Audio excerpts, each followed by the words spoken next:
आमतौर पर जब हम एक शानदार ग्राफिक डिजाइन की बात करते हैं तो दिमाग में क्या छवि बनती है? मतलब शायद बहुत ही सुंदर रंग होंगे, कोई आकर्षक टाइपोग्राफी होगी, एकदम उच्च गुणवत्ता वाला कागज। हाँ, और बेहतरीन तस्वीरें भी। बिल्कुल। देखने में ऐसा लगता है जैसे डिजाइन का एकमात्र उद्देश्य बस हमारी आंखों को अच्छा लगना है। लेकिन जरा एक स्थिति की कल्पना करते हैं। मान लीजिए किसी ने एक बहुत ही खूबसूरत चौकोर आकार का, लाइक एकदम वर्गाकार, मोटे और बनावट वाले कागज पर एक बहुत महंगा शादी का कार्ड डिजाइन किया। जो देखने में किसी कलाकृति से कम नहीं लगता। राइट, एकदम मास्टरपीस। लेकिन जैसे ही उसे डाक में डाला गया, वो डाक विभाग की उन विशाल स्वचालित छंटाई मशीनों के रोलर्स के बीच फंस गया। वो फट गया और जब वो जिसके लिए था उसके पास पहुंचा तो वो बस कागज का एक मुड़ा तुड़ा ग्रीस लगा हुआ टुकड़ा बन चुका था। ओहो, ये तो एक बहुत ही दर्दनाक तस्वीर है ना? उस सारी खूबसूरती का क्या फायदा हुआ फिर? एग्जैक्टली। और ये एक बेहद व्यावहारिक उदाहरण है। मतलब अक्सर इस बात को पूरी तरह नजरअंदाज कर दिया जाता है कि डिजाइन केवल एक डिजिटल स्क्रीन पर मौजूद रहने वाली या फिर किसी गैलरी में टांगने वाली चीज नहीं है। सही बात है। जब किसी डिजाइन को इस भौतिक दुनिया में भेजा जाता है ना, विशेष रूप से डाक व्यवस्था या पोस्टल सर्विस के जरिए, तो उसे एक बहुत ही जटिल, तेज और एकदम कठोर औद्योगिक प्रक्रिया से गुजरना पड़ता है। मशीनें कला की कदर नहीं करती। वे सिर्फ भौतिक विज्ञान समझती हैं। बिल्कुल, वे सिर्फ भौतिक विज्ञान समझती हैं। और यही हमारे आज के इस गहन विश्लेषण का मुख्य विषय है। आज हम graphic design reference plus specification पुस्तक के एक बेहद दिलचस्प हिस्से में गोता लगाने वाले हैं। यह अध्याय 11 है जिसका नाम है पोस्टल स्टैंडर्ड्स। हाँ, और यह अध्याय सच में आंखें खोलने वाला है। बिल्कुल। हमारा मिशन आज ये गहराई से समझना है कि ग्राफिक डिजाइन सिर्फ एक रचनात्मक अभिव्यक्ति नहीं है। इसे इस तरह से गढ़ा जाना चाहिए कि ये यूएसपीएस यानी यूनाइटेड स्टेट्स पोस्टल सर्विस जैसी संस्थाओं की विशाल रोबोटिक मशीनों की बाधाओं को सफलतापूर्वक पार कर सके। सही कहा। एक सफल डिजाइनर को ये समझना ही पड़ता है कि मशीनें सौंदर्य नहीं देखती, वे केवल आयाम देखती हैं, वजन, मोटाई और कागज के भौतिक गुण देखती हैं। रचनात्मकता का असली परीक्षण इन मशीनी सीमाओं के भीतर रहकर ही होता है। बिल्कुल।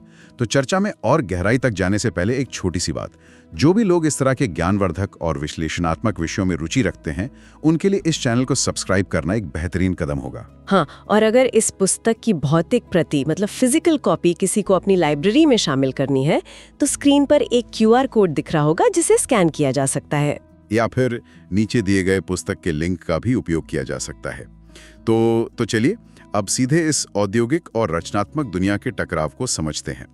सबसे पहले आकारों के विज्ञान से शुरुआत करते हैं। किताब में मशीनेबल और नॉन मशीनेबल मेल के बीच एक बहुत स्पष्ट रेखा खींची गई है। ये डाक व्यवस्था का सबसे पहला और बुनियादी नियम है। जब डाक विभाग मशीनेबल शब्द का उपयोग करता है ना, तो उसका सीधा सा अर्थ उन पत्रों या पैकेजों से होता है जो उनकी स्वचालित छटाई मशीनों के कन्वेयर बेल्ट और स्कैनर से बिना किसी इंसानी मदद के गुजर सकते हैं। अच्छा। और इनकी शर्तें बहुत सख्त होती हैं। मतलब इन्हें आयताकार होना चाहिए, आकार की एक तय सीमा के भीतर होना चाहिए, मुख्य रूप से कागज का बना होना चाहिए और ठीक से सील होना चाहिए।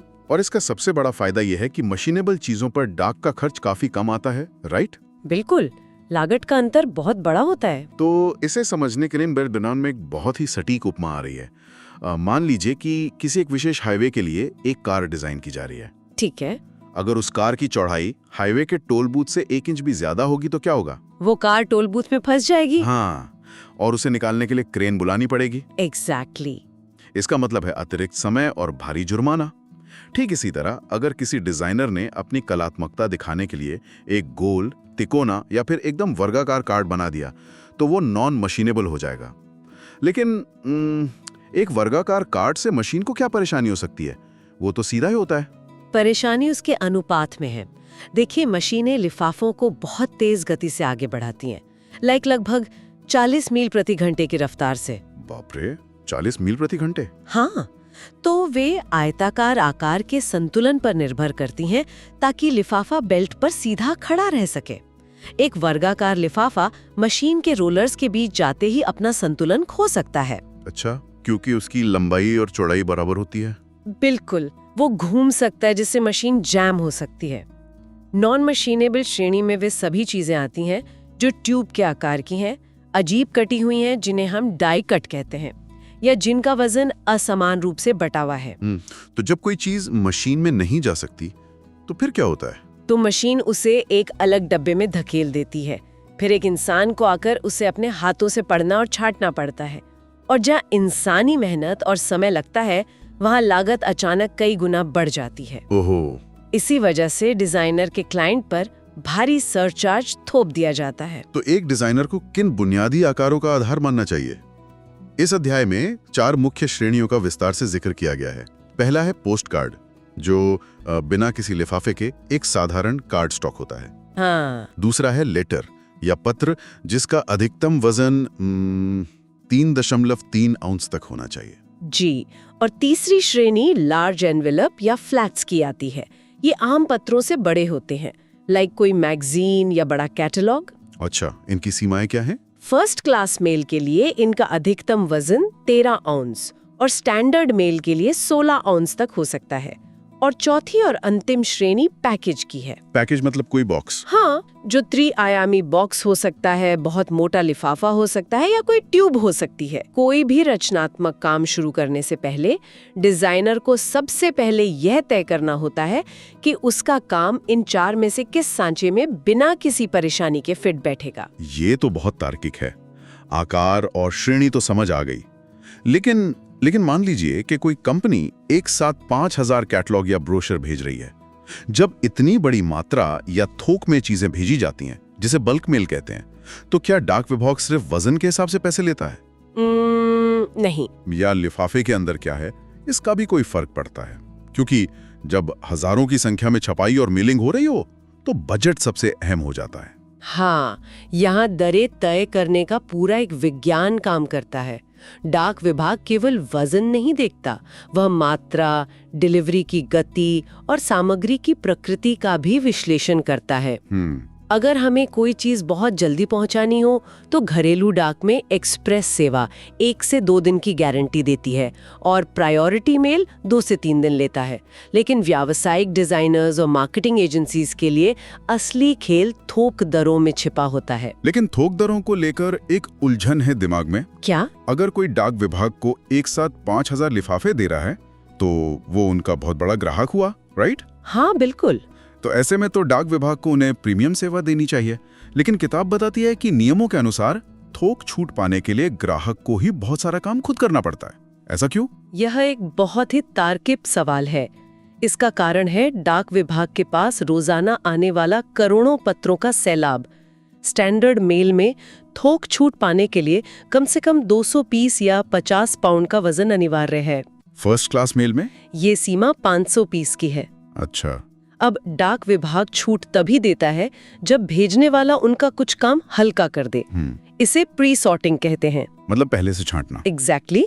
भेजने वाले को उन हजारों पत्रों को जिप कोड के हिसाब से छांटकर उनके बंडल बनाकर डाक खाने में देना होता है। इससे डाक विभाग की मशीनों और कर्मचारियों का समय बचता है और उसी बचे हुए समय के बदले में छूट दी जाती है। वाह, ये तो एक तरह की साझेदारी हो गई। और इसी में एक बहुत ही रोचक श्रेणी मीडिया मेल की भी है, जिसे पहले बुक रेट कहा जाता था। हाँ, मीडिया मेल बहुत दिलचस्प है। किताबें, साउंड रिकॉर्डिंग, सीडी या डीवीडी भेज रहा है तो ये दर सबसे सस्ती होती है। लेकिन इसमें एक बहुत सख्त नियम है। मतलब कोई सोच सकता है कि चलो किताब भेज रहे हैं तो उसी के अंदर अपने नए प्रोडक्ट का एक विज्ञापन वाला पन्ना भी खिसका देते हैं, पैसे बच जाएंगे। और ऐसा सोचना सबसे बड़ी गलती होगी। सच में। बिल्कुल। मीडिया मेल की ये रियायती दर केवल शिक्षा और सूचना के प्रसार को बढ़ावा देने के लिए बनाई गई है। इसमें किसी भी प्रकार का वाणिज्यिक विज्ञापन सख्त मना है। मतलब एक पर्चा भी नहीं डाल सकते? एक कूपन तक नहीं। डाक निरीक्षक नियमित रूप से मीडिया मेल के पैकेजों को खोलकर जांचते हैं। अगर किसी किताब के बीच में कोई प्रचार सामग्री, कूपन या कैटलॉग मिल गया तो पूरे शिपमेंट को रोक दिया जाता है और भारी जुर्माना लगाया जाता है। हाँ, इसलिए डिजाइनर को ये पता होना चाहिए कि अगर क्लाइंट मीडिया मेल का उपयोग करने वाला है तो तो डिजाइन पूरी तरह से विज्ञापन मुक्त होना चाहिए। ये तो बहुत ही जरूरी जानकारी है। खैर, दरें और गति तय होने के बाद अब बात आती है भौतिक निर्माण की, और ये हिस्सा मुझे तकनीकी रूप से सबसे ज्यादा दिलचस्प लगा। पेपर ग्रेन की बात कर रहे हैं आप? एग्जैक्टली। कागज पर प्रिंटिंग कैसे हो रही है ये भी मशीनों के लिए मायने रखता है। यहाँ पेपर ग्रेन यानी कागज के रेशे की अवधारणा आती है। कागज सिर्फ एक सपाट चिकनी सतह नहीं है। जब इसे फैक्ट्री में बनाया जाता है तो इसके अंदर के रेशे एक विशेष दिशा में सेट हो जाते हैं। हाँ। इसे समझने के लिए एक बिल्ली का उदाहरण लेते हैं। अगर हम बिल्ली के बालों को सिल से पूंछ की सही दिशा में सहलाएंगे तो वो खुश रहेगी। बिल्कुल। लेकिन अगर हम पूंछ से सिर की तरफ उल्टी दिशा में हाथ फेरेंगे तो क्या होगा? बाल खड़े हो जाएंगे और बिल्ली बहुत नाराज हो जाएगी। ये उपमा बिल्कुल सटीक बैठती है। कागज के रेशों के साथ भी यही होता है। जब कोई पोस्टकार्ड डिजाइन किया जाता है तो यूएसपीएस का सख्त नियम है कि कागज का रेशा हमेशा कार्ड की लंबी दिशा के समानांतर होना चाहिए। लेकिन ऐसा क्यों? मशीन को कागज के रेशों से क्या लेना देना है? क्योंकि मशीनें उस कार्ड को रोलर्स और बेल्ट के बीच से बहुत तेज गति से खींचती हैं। लंबी दिशा में रेशा होने से कार्ड को एक तरह की रीढ़ की हड्डी मिल जाती है। ओह, एक स्ट्रक्चर मिल जाता है। एग्जैक्टली। इससे उसे वो कठोरता मिलती है जिससे वो मशीन में सीधा खड़ा रह सके और मुड़े नहीं। अगर रेशा छोटी दिशा के समानांतर हुआ तो कार्ड कमजोर पड़ जाएगा, तेज रफ्तार में मुड़कर रोलर में फंस जाएगा और फिर से वही बात, मशीन जाम हो जाएगी और कार्ड फट जाएगा। मतलब डिजाइनर की छोटी सी तकनीकी चूक पूरी मेलिंग को बर्बाद कर सकती है। ये तो डराने वाला है। हाँ, और इसी तरह मोटाई के भी बहुत सख्त नियम है। एक लेटर की मोटाई 1 इंच के 1/4 हिस्से से ज्यादा नहीं हो सकती। 1/4 इंच? ठीक है। ओके। और फ्लैट्स के लिए यह सीमा अधिकतम 3/4 इंच रखी गई है। इससे ज्यादा मोटा हुआ तो वो पैकेजों की छटाई वाली अलग मशीन में जाएगा। कागज और मोटाई के अलावा पैकेजिंग को लेकर एक और बहुत ही महत्वपूर्ण नियम है जो असल में मशीनरी से नहीं बल्कि सुरक्षा से जुड़ा है। 1 पाउंड वाले नियम की बात कर रहे हैं आप? हाँ, नियम यह है कि अगर कोई पैकेज 1 पाउंड मतलब लगभग 450 ग्राम से कम वजन का है तो उसे सड़क पर रखे किसी भी नीले कलेक्शन बॉक्स में डाला जा सकता है। लेकिन अगर पैकेज का वजन 1 पाउंड से ज्यादा है तो उसे किसी भी हालत में ड्रॉप बॉक्स में नहीं डाला जा सकता। बिल्कुल नहीं। उसे सीधे पोस्ट ऑफिस ले जाकर किसी कर्मचारी के हाथ में सौंपना अनिवार्य है। ये नियम थोड़ा अजीब लगता है। वजन के आधार पर ऐसा भेदभाव क्यों? ये मुख्य रूप से आतंकवाद रोधी और सुरक्षा उपायों के तहत लागू किया गया था। अच्छा। अतीत में गुमनाम तरीके से विस्फोटक या खतरनाक सामग्री भेजे जाने की घटनाएं हुई हैं। अच्छा। हाँ, जब पैकेज 1 पाउंड से भारी होता है तो उसमें खतरनाक सामग्री होने की संभावना ज्यादा होती है। जब कोई व्यक्ति उसे सीधे कर्मचारी को देता है तो कैमरे में उसकी तस्वीर आ जाती है और उसे अपनी पहचान दिखानी पड़ती है। तो कोई गुमनाम होकर ऐसा नहीं कर सकता। राइट। ये गुमनाम रूप से खतरनाक पैकेज भेजने से रोकने का एक तरीका है। पैकेजिंग को ही लेकर एक और बहुत ही आम धारणा है जो पूरी तरह गलत साबित होती है। मतलब अक्सर लोग सोचते हैं कि अगर बॉक्स पर अच्छी तरह से डोरी या सुतली बांध दी जाए तो वो ज्यादा सुरक्षित रहेगा और खुलेगा नहीं। हाँ, ब्राउन पेपर में लपेटकर सुतली से बांधना। राइट। पुराने जमाने की फिल्मों में अक्सर पार्सल ऐसे ही बंधे हुए दिखते हैं, लेकिन आधुनिक डाक विभाग इस पर सख्त पाबंदी लगाता है। फिल्मों में वो भले ही अच्छा लगे, लेकिन आधुनिक डाक मशीनों के लिए डोरी या सुतली एक दुस्वप्न से कम नहीं है। मतलब एक नाइटमेयर है। पूरी तरह से। स्वचालित मशीनों में हजारों गैस, पुली और तेज घूमने वाले बेल्ट होते हैं। एक छोटी सी डोरी या धागा अगर किसी गियर में उलझ गया ना तो वो पूरी मशीन की मोटर को जाम कर सकता है। करोड़ों डॉलर की मशीन कुछ घंटों के लिए बंद हो सकती है, सिर्फ एक सुतली की वजह से। बिल्कुल।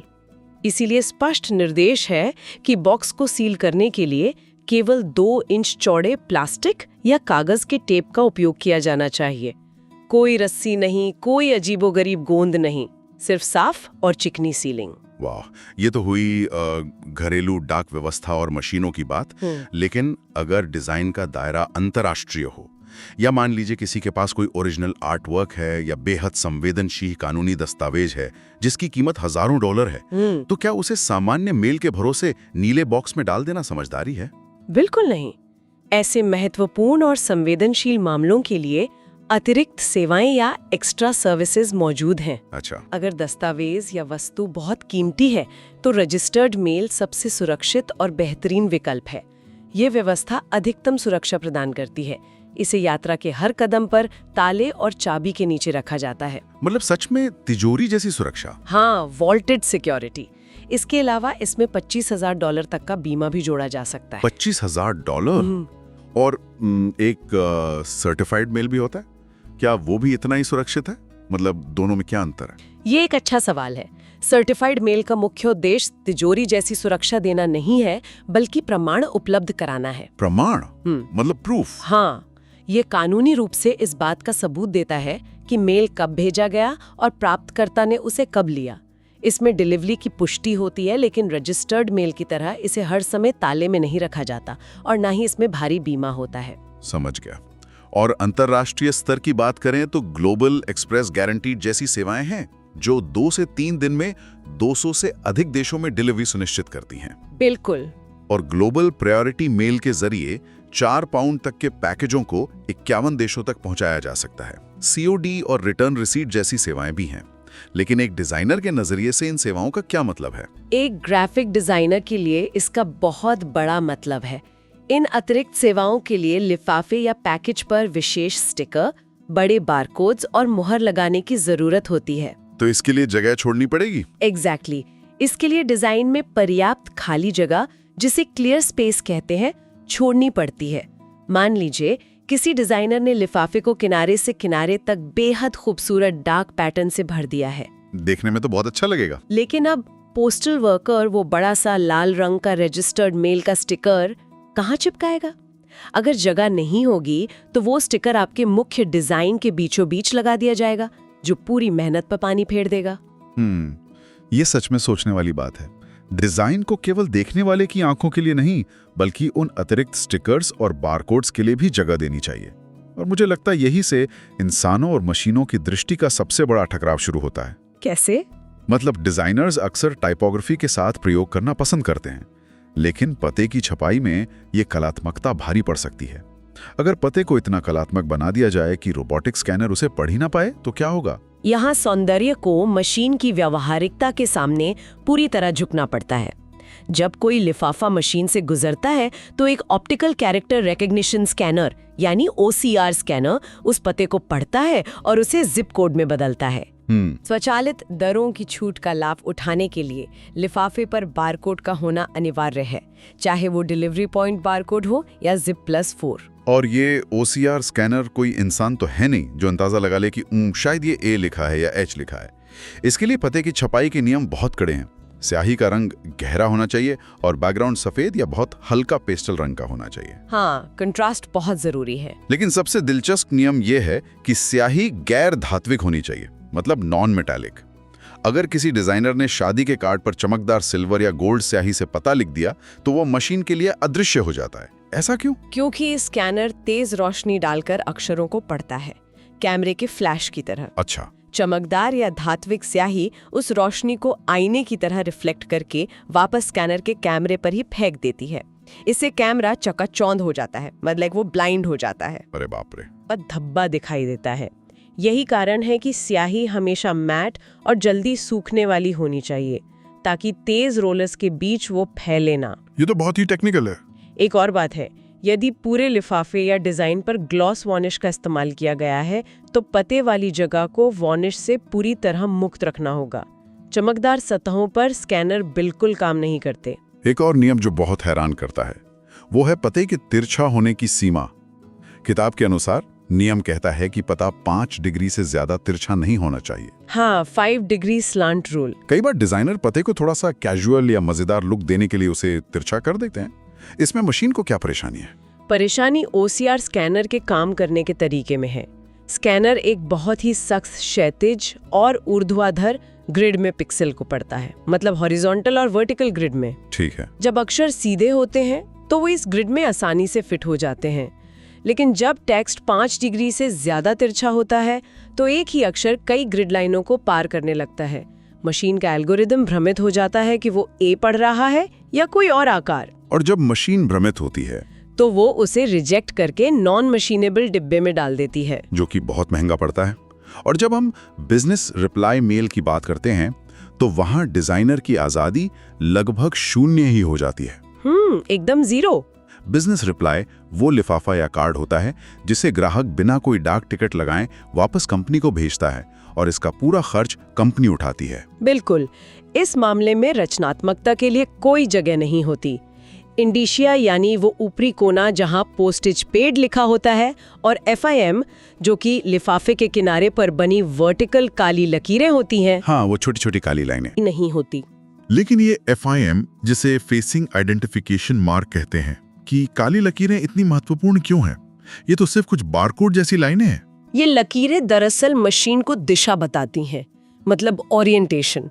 जब लाखों लिफाफे मशीन में डाले जाते हैं तो कुछ सीधे होते हैं, कुछ उल्टे, कुछ पीछे की तरफ से। मशीन को कैसे पता चलेगा कि किस कोने पर मुहर लगानी है? अच्छा सवाल है।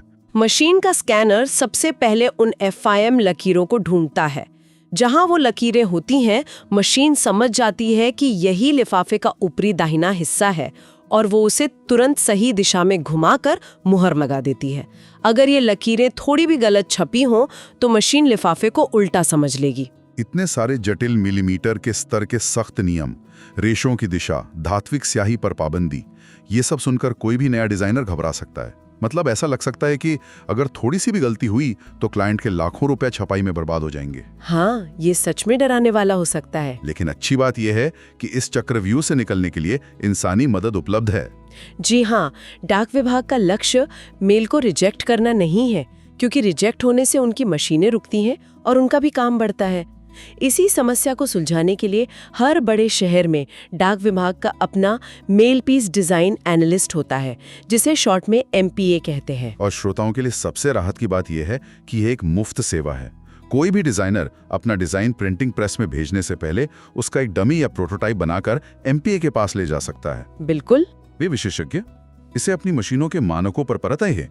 वे बताएंगे कि ये मशीन में फंसेगा या नहीं, बारकोड सही जगह पर है या नहीं, या क्या इसमें कुछ छोटे बदलाव करके थोक दरों में भारी छूट पाई जा सकती है। इसके अलावा MPA एक और बड़ी समस्या में मदद करते हैं, सेल्फ मेलर्स की सीलिंग में। ये सेल्फ मेलर्स क्या होते हैं? सेल्फ मेलर्स वे फोल्ड किए गए ब्रोशर या कार्ड्स होते हैं जो बिना लिफाफे के भेजे जाते हैं। अगर एक 3 फोल्ड वाला ब्रोशर तेज गति से मशीन में जाता है तो उसके अंदर हवा भर सकती है और वो पैराशूट की तरह खुलकर फट सकता है। ओहो। इसलिए एनालिस्ट बताते हैं कि कागज के खुले किनारों को बंद रखने के लिए कितनी वेफर सील्स या पारदर्शी गोल्ड टैब्स लगाने हैं और उन्हें बिल्कुल किस जगह पर लगाना है। क्योंकि दुनिया भर की डाक नियम, दरें और अंतर्राष्ट्रीय शर्तें हमेशा बदलती रहती हैं, इसके लिए डिजाइनर्स को हमेशा अपडेटेड रहना पड़ता है। इसके लिए यूनिवर्सल पोस्टल यूनियन, जो कि संयुक्त राष्ट्र की एक विशेष एजेंसी है, और पोस्ट इन्फो जैसी अंतर्राष्ट्रीय वेबसाइट्स बहुत बड़े और प्रामाणिक संसाधन हैं। सही कहा। एक सफल डिजाइन वो नहीं है जो केवल डिजाइनर के महंगे कंप्यूटर मॉनिटर पर आकर्षक दिखे। एक असली सफल डिजाइन वो है जो प्रिंटिंग प्रेस के निर्माण, डाक विभाग की हिंसक मशीनों, ट्रकों के सफर और डाकिये के बैग की रगड़ से गुजरते हुए बिल्कुल उसी सुरक्षित और सुंदर अवस्था में प्राप्तकर्ता के हाथों तक पहुंचे। तो इस पूरी विस्तृत चर्चा का सार यही है कि एक महान ग्राफिक डिजाइनर को केवल रंगों, टाइपोग्राफी या लेआउट की ही समझ नहीं होनी चाहिए। उसे उस विशाल भौतिक ढांचे की भी गहरी इंजीनियरिंग समझ होनी चाहिए, जिसके माध्यम से उसका काम दुनिया तक पहुंचता है। कला और इंजीनियरिंग का ये संतुलन ही ग्राफिक डिजाइन को सिर्फ एक तस्वीर से एक प्रभावी संचार माध्यम बनाता है। आज की इस चर्चा को समेटते हुए मेरे दिमाग में एक बहुत ही गहरा और विचारोत्तेजक प्रश्न आ रहा है। क्या? आज हमने देखा कि कैसे डाक विभाग की स्वचालित छंटाई मशीनें हमारे ग्राफिक डिजाइन का आकार, कागज की मोटाई, रेशे की दिशा और पते के नियम तय कर रही हैं। एक तरह से मशीनें कला को निर्देशित कर रही हैं। बिल्कुल कर रही हैं। लेकिन तकनीक बहुत तेजी से बदल रही है। तो ये सोचने वाली बात है कि भविष्य में जब आर्टिफिशियल इंटेलिजेंस, ड्रोन डिलीवरी और घर घर में मौजूद 3D प्रिंटिंग हमारी व्यवस्था का पूरी तरह से हिस्सा बन जाएंगे तो क्या होगा? ये तो बहुत ही दिलचस्प ख्याल है ना?